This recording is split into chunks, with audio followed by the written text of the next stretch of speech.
Nous renonçons à la lecture formelle et plaidons non coupable pour l'ensemble des chefs d'accusation. Laura Owens comparaît de nouveau devant un juge avec un nouvel avocat et une nouvelle date pour son procès pour fraude et parjure. Je vais examiner la suite de son affaire et je vais aussi vous montrer un extrait de sa conférence TED de 2022. Je m'appelle Laura Owens et comme vous le voyez, je n'étais pas l'héroïne ici. Je m'appelle Angenette Levy et voici Crime Fix.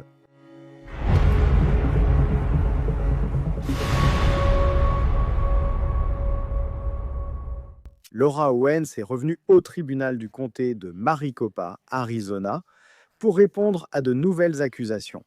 Avoir simulé des grossesses avec 2 hommes, menti sous serment et falsifié des preuves. L'un d'eux est un ex-candidat de télé-réalité. Clayton Eckert a participé à l'émission Le Bachelor.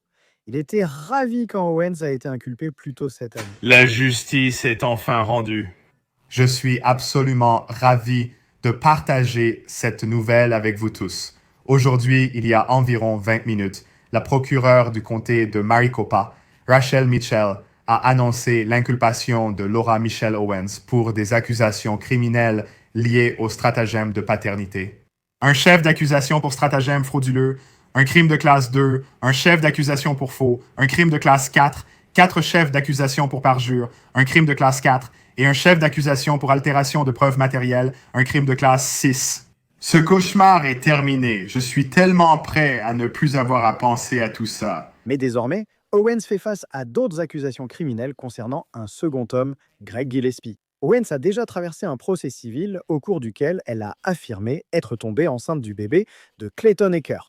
Mais un juge a déterminé que c'était un mensonge. Un juge a même transmis son dossier au bureau du procureur du comté pour des poursuites. Tu sais quoi? Il n'est même pas 7 heures. Je n'ai rien fait à part tomber enceinte du célibataire. D'accord là? Ah, ce n'est pas comme si j'avais tué quelqu'un. Laura, tu pourras en discuter avec les détectives du comté. C'était Laura Owens en janvier de cette année, lorsque la police de Scottsdale a exécuté un mandat de perquisition au domicile où elle vit avec ses parents. Owens est accusée de plusieurs crimes, notamment d'escroquerie et de manœuvres frauduleuses, de faux, de parjure et de falsification de preuves. L'acte d'accusation indique qu'Owens a menti sous serment en mars 2024 en déclarant « C'est moi qui montre mon ventre de femme enceinte ». En évoquant une vidéo où elle paraît avoir un ventre de femme enceinte. Owens est aussi accusée d'avoir menti en déclarant « Extrait vidéo du père touchant le ventre de la femme enceinte ». Elle est aussi accusée d'avoir menti en disant ne pas avoir envoyé d'échographie à Greg Gillespie. Voici un message texte que Laura Owens a écrit à Gillespie, qui inclut une photo d'échographie. On dirait que tu vas être papa d'un ou 2 bébés. J'étais assez malade pour aller à la clinique cet après-midi et j'ai dû passer une échographie pour m'assurer que je ne faisais pas une grossesse extra-utérine. Ce n'était pas le cas. J'ai appris que j'étais enceinte de jumeaux. On dirait que l'un d'eux n'a pas survécu ou ne va pas bien. C'est sûrement à cause des médicaments que j'ai pris. J'aurais pu interrompre ma grossesse chirurgicalement, mais j'ai choisi de ne pas le faire. Si je dois traverser ça seul, je laisserai Dieu choisir s'il est 2, un seul ou aucun né. Et les enfants mériteraient de connaître la famille de leur père. Maintenant, ce n'était qu'une partie de l'échange de messages. Owens est accusé d'avoir utilisé l'échographie d'une autre femme et de l'avoir présentée comme la sienne devant le tribunal. Owens est donc revenu au tribunal cette semaine comme mentionné plus tôt. Voici ce qui s'est passé. Comme dans l'affaire précédente, nous sommes ici pour une conférence de suivi. Comme M. Swirsky a été nommé pour représenter Mademoiselle Owens, un acte d'accusation supplémentaire a été déposé. J'ai remis une copie à M. Swirsky. L'avez-vous examiné avec votre cliente? Oui, votre honneur. Voulez-vous que je procède aujourd'hui à une mise en accusation pour non-culpabilité en son nom? Oui, votre honneur. Renoncez-vous à la lecture des charges et de vos droits? Nous renonçons à la lecture formelle et plaidons non coupable pour toutes les charges. Très bien, nous plaiderons non coupable en son nom. Laura Owens a donc plaidé non coupable à toutes ces accusations. Je dois fixer les conditions de remise en liberté dans la nouvelle affaire. La défense demande-t-elle les mêmes conditions de remise en liberté ou... La première affaire concernait la remise en liberté sur engagement personnel. Et je crois que cela s'est simplement un peu élargi, mais rien n'a changé au point de justifier une modification des conditions de remise en liberté. Très bien. L'État a-t-il quelque chose à ajouter sur ce point? Non.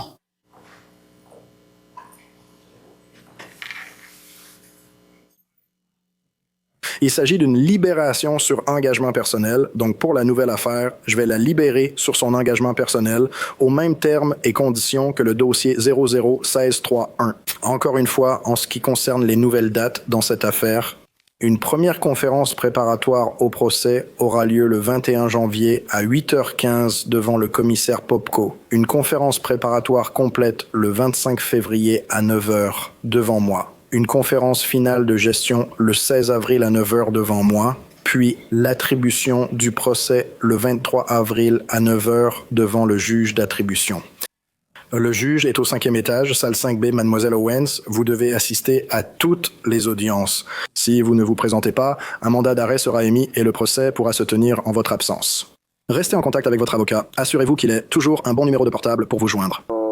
La nouvelle date limite dans la nouvelle affaire sera le 31 mai 2026. Le procès aura lieu le 29 juillet à 9h du matin et la FQMC aura lieu le 22 juillet à 9h du matin. D'accord, donc oubliez avril. Les dates du procès seront la conférence finale de gestion du procès le 22 juillet à 9h, l'attribution du procès le 29 juillet à 9h. La conférence préparatoire initiale et les dates du CPTC resteront les mêmes. Et la date du procès de Laura Owens dans l'affaire Clayton Eckert, il était prévu de commencer en janvier 2026. Cela n'aura pas lieu avec les nouvelles accusations et son nouvel avocat a beaucoup de preuves à examiner. Monsieur Swarsky, puisque je vous ai ici, avez-vous reçu la communication des preuves? Oui, la semaine dernière, j'ai reçu environ 6000 pages de communication de preuves et 16 enregistrements de caméras corporelles. Tout cela au cours de la dernière semaine, de la part de l'État. Très bien. Donc l'État a répondu à vos besoins dans ce domaine? Tout à fait. D'accord. Laura Owens retournera au tribunal en février. Fille, bien sûr, de la légende de la radio de San Francisco, Ron Owens. Il a été vu sur des images de caméras corporelles des policiers exécutant un mandat de perquisition à leur domicile plus tôt cette année. Tu veux t'asseoir là ou ici? Si ces images deviennent publiques avec mon père dessus, me harcèle. Hé, madame. Il veut s'asseoir là. Mais il ne s'assoit jamais là. Il ne le fait pas. Tu ne comprends pas. Mon père a Parkinson depuis 23 ans. Vous ne comprenez pas. J'ai juste demandé si tu voulais t'asseoir là-bas. Il a dit non. Il ne peut pas s'asseoir ici. Il ne peut pas s'asseoir sur celle-là, chérie. Il ne peut pas l'utiliser, car elle a des roulettes. Ta mère vient de dire de l'utiliser. La chaise noire. Ronnie, assieds-toi sur ta chaise habituelle. Assieds-toi juste sur la chaise noire. Mais il va rouler sur celle-là. C'est là qu'il s'assoit. Donc celle-ci? Où? D'accord, je vais la tenir pour lui. Il faut la repousser jusqu'ici. Il faut la pousser là pour qu'il puisse s'asseoir. As-tu appelé David? Ils ont pris mon téléphone. Quoi? Ils ont pris mon téléphone. Ils ont pris ton téléphone? Eh bien, voici ton téléphone. Non. Ils vont prendre ton téléphone. Allons t'installer. Ils vont prendre ton téléphone. Allons t'installer. Je veux voir le mandat qui dit qu'ils peuvent prendre mon téléphone. Le matin de Thanksgiving, un message a été publié sur la page Facebook de Ron Owens. Ce Thanksgiving, je tiens à exprimer ma profonde gratitude à tous ceux qui m'ont soutenu au fil des ans. Et maintenant, pour il y a 80 ans, ça a été l'année la plus difficile de ma vie. La faillite de graves problèmes de santé, une descente du Special Weapons and Tactics chez moi, une campagne de diffamation dévastatrice en ligne contre notre famille et des accusations judiciaires enquêtées contre ma fille qui déforment complètement qui elle est et ce qu'elle représente. Nous luttons actuellement pour éviter la saisie de notre maison et la cagnotte GoFundMe créée en mon nom il y a presque un an reste toujours active. Un lien ci-dessous permet de contribuer ou partager. Merci de penser à moi et à ma famille en cette fête de Thanksgiving. Votre gentillesse a vraiment été une bénédiction.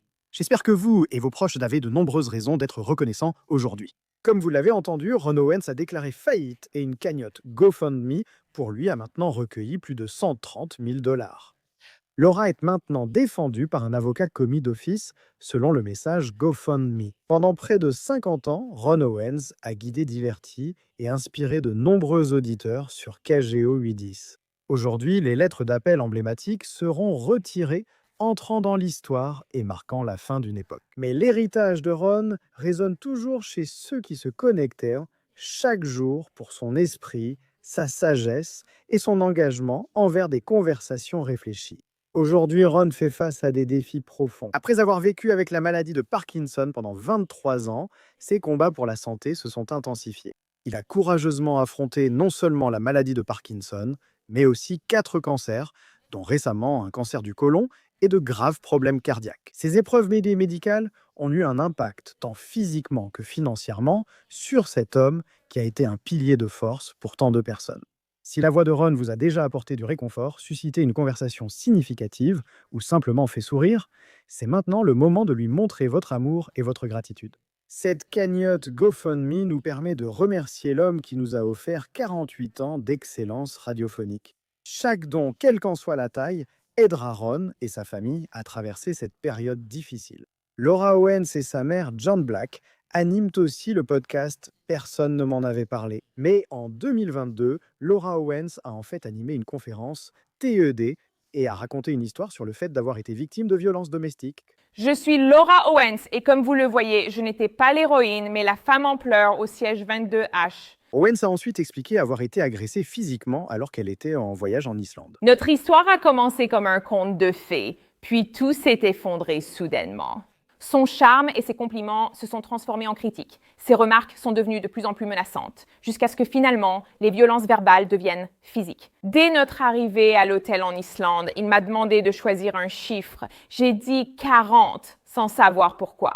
Il a annoncé que c'était le nombre de gifles qu'il me donnerait. Il l'a fait, puis il m'a étranglée. Je veux être très clair, personne ne devrait jamais être soumis à ce genre de traitement. Des questions sont apparues sur cette histoire, car Owens a affirmé être enceinte alors que cela a été démenti.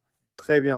Je voudrais donc faire revenir un expert dans cette affaire. Il s'agit de Dave Neal, l'animateur du podcast Rush Hour. Dave, que pensez-vous du report de la date du procès, maintenant fixé à la fin juillet? Je dois vraiment décrocher un sponsor, Liquid IV, il va faire 40 degrés chaque jour. Franchement, je mourrais. J'aurais préféré que ce procès ait lieu en janvier, pour pouvoir m'évader un peu en hiver. Mais oui, il va vraiment faire chaud. Et je crois qu'ils ont réservé tout un mois pour ça aussi. Je doute qu'ils aillent aussi loin. Mais quel gaspillage d'argent. Eh bien, le procureur de l'État, ou plutôt le procureur du comté, va faire une proposition de plaidoyer d'après l'un de leurs dossiers. Ils vont lui faire une proposition de plaidoyer. Elle semble, du moins pour l'affaire civile, tu sais, elle n'était pas prête à y renoncer, mais là, je ne sais pas. Ce sera intéressant de voir si elle accepte la proposition de plaidoyer du procureur du comté. Oui, écoute, la seule façon qu'elle n'acceptera pas de plaidoyer parce qu'elle n'a jamais cédé sur tout ça. Et elle a besoin d'être la victime dans sa tête pour pouvoir raconter son histoire, écrire son livre. Si elle accepte un plaidoyer puis change d'avis, je doute que ça passe. Donc je ne la vois pas. Je ne vois pas d'accord de plaidoyer sans peine de prison. Donc si j'étais elle, autant aller en prison et vivre son histoire d'avoir été prise pour cible. Et je l'ai toujours dit, si elle l'admet simplement, elle pourrait avoir un podcast du genre « Pourquoi ai-je simulé une grossesse ?» Et les gens voudraient écouter ça. Alors je l'ai encouragée à simplement dire la vérité. C'est plus intéressant que cette mascarade ici, mais ça n'arrivera pas. Intéressant. Tu sais, elle a une nouvelle avocate qui devra examiner toutes les pièces du dossier dans cette affaire. Donc ça va prendre un certain temps à la nouvelle avocate pour se mettre au courant de tout ça. C'est une avocate commise d'office, bien sûr. Son père à Thanksgiving a semblé prendre sa défense sur Facebook. Ron Owens, le légendaire animateur de radio de San Francisco, il a dit en gros, vous savez, il a tous ses problèmes de santé, il fait face à cette faillite. Une grande cagnotte GoFundMe a déjà dépassé 100 000 $ pour lui et elle continue de croître. Il a des problèmes de santé, comme on l'a vu sur les images de la caméra corporelle lors de l'intervention du Special Weapons and Tactics pendant la perquisition plus tôt cette année. Je ne sais pas si on peut vraiment parler de raid. Ils ont juste frappé et dit « Nous sommes là pour exécuter un mandat ». Donc vous savez, il dit que en gros, sa fille s'est mal représentée ici. Oui, son Facebook dit ça, on ne sait même pas. J'aimerais l'entendre dire ces choses à voix haute parce que je ne sais pas si je le crois, mais oui, il fait partie de la victime, de la famille de la victime ici. Donc tu te demandes si Ron Owens a vraiment écrit ça ou qu'est-ce que tu en penses? Je pense que tu dois te poser la question. Je veux dire, ils sont en train de déposer le bilan et lui, il touche une pension de 20 000 $ par mois. Je parie que ton public ne va pas vraiment le plaindre, qu'une personne qui gagnait 1,4 million de dollars par an, qui touche encore 20 000 dollars par mois, doive déposer le bilan parce qu'elle ne peut pas payer ses factures. Je suis humoriste, on n'est pas très doué avec l'argent, mais là, ça me paraît exagéré, non? Alors, il lance un GoFundMe, il récolte 130 000 dollars en culpabilisant leur base de fans à San Francisco. Aucune offense envers la génération plus âgée, il y a beaucoup de baby-boomers qui se font arnaquer et perdent beaucoup d'argent en ce moment. Et je pense qu'ils ont le droit de savoir, genre, peut-être qu'il a vraiment besoin de votre argent, mais ça a été plutôt irresponsable. Ils ont lancé des campagnes Facebook via GoFundMe.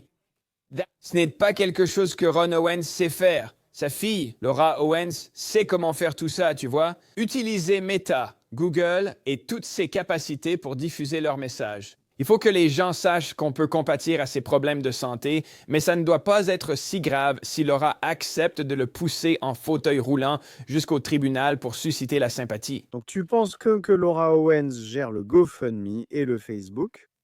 Je veux dire, elle commet déjà des fraudes d'autres façons. Elle l'a admis dans sa déposition. Elle a commis une fraude. Tu sais, elle m'a encore envoyé de faux documents médicaux.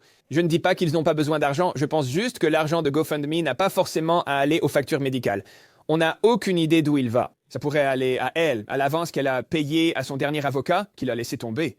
C'est logique qu'elle réalise que payer un avocat ne vaut même pas la peine. Ce pauvre avocat a gagné à la loterie du repêchage de Laura Owens, il doit maintenant la représenter. Il doit parcourir 6000 pages de documents. Bon courage, bienvenue dans le spectacle. Eh bien, ça me fait quand même me demander. Quand quelqu'un dit qu'il ne peut pas vivre avec 20 000 dollars par mois, je me demande vraiment ce qui se passe. Et je ne juge personne, peu importe ce qu'il veut faire de son corps.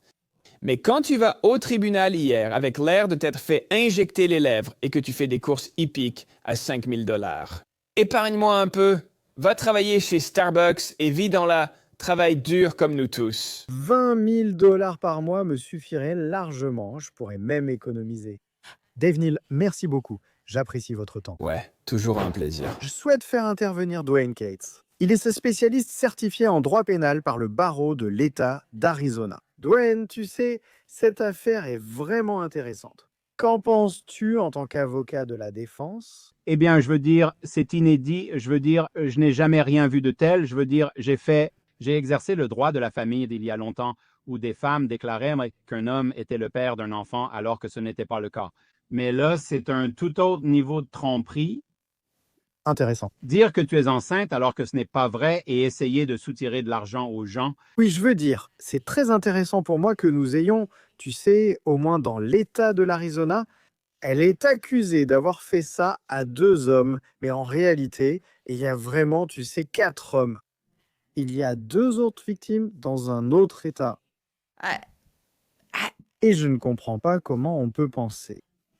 Parce que ça a déjà été déterminé, tu sais, par une affaire civile qu'elle mentait. Alors, comment peut-on avancer avec ça? Parce qu'il semblait que, du moins avec son dernier avocat, ils allaient être de l'avant. Ils allaient faire le procès en janvier. L'État dit qu'il va essayer de faire une proposition de règlement, une offre de plaidoyer. Il ne semble pas qu'elle soit prête à accepter cette offre. Donc vous êtes avocat de la défense, comment gérez-vous un client qui dit peut-être « non, j'y vais, je vais jusqu'au bout » Chacun a droit à un procès. Vous pouvez exiger que le gouvernement prouve votre culpabilité au-delà de tout doute raisonnable. Je veux dire, vous avez absolument ce droit. Donc, si le client veut aller au procès, nous allons au procès. J'ai souvent conseillé à des clients d'accepter le plaidoyer plutôt que d'aller au procès, mais ils ont tout de même choisi de poursuivre. Donc, vous savez, mais c'est le client qui choisit. Ce n'est pas à l'avocat de décider s'il faut aller au procès ou non, c'est au client. Tout à fait. C'est le choix du client, le choix du client. Vous savez, apparemment, il va y avoir beaucoup de preuves dans cette affaire, en ce qui concerne les preuves électroniques. Il pourrait avoir des preuves informatiques montrant qu'elle a peut-être fabriqué des documents et des choses de ce genre. Je veux dire, comment contestez-vous cela? Eh bien, vous engagez un très bon expert en informatique judiciaire, vous savez, un spécialiste en informatique, et j'en ai plusieurs que j'utilise tout le temps. Je suis sur une grosse affaire en ce moment où, vous savez, c'est beaucoup ce que nous faisons. C'est travailler avec des experts pour essayer de découvrir si ce qu'ils disent s'est réellement passé sur l'ordinateur. Vous avez dit que c'est une affaire inédite et que vous n'avez jamais rien vu de tel. Vous savez, c'est quelque chose qu'on verrait normalement au tribunal de la famille. Mais un juge a jugé cela suffisamment grave pour appeler le procureur du comté et dire « Vous devez enquêter là-dessus ». Oui, et c'est assez rare aussi parce que, je veux dire, vous savez, les gens se parjurent tout le temps. D'accord. Et parfois, ce sont de petites choses et parfois, ce ne sont pas de si petites choses. Mais vous savez, je ne pense pas qu'en 28 ans, j'ai jamais représenté quelqu'un accusé de parjure. Je veux dire, c'est juste que ce n'est pas si souvent poursuivi. Donc, le juge a dû croire que c'était suffisamment grave pour appeler le procureur du comté. Oui, très certainement. C'est vraiment une affaire intéressante.